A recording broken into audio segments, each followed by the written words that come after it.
Bugün Türkiye'de şeker bayramı. Biz de taratırga bulduk. Marmelat aldık. Deniz tarat aldık.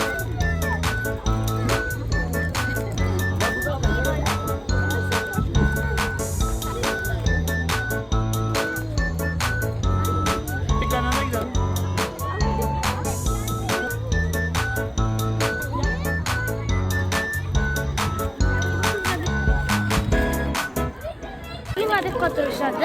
Hatta bir kişiye bulat bir geç alardı mı var iki kemsetirdiler.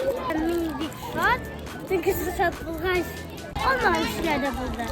Çünkü ciğer tutkanlar var, şeker yaratmayanlar var. Yine tabii ki rahat buldu. Lakin ama bağlar çabuk gelecek de.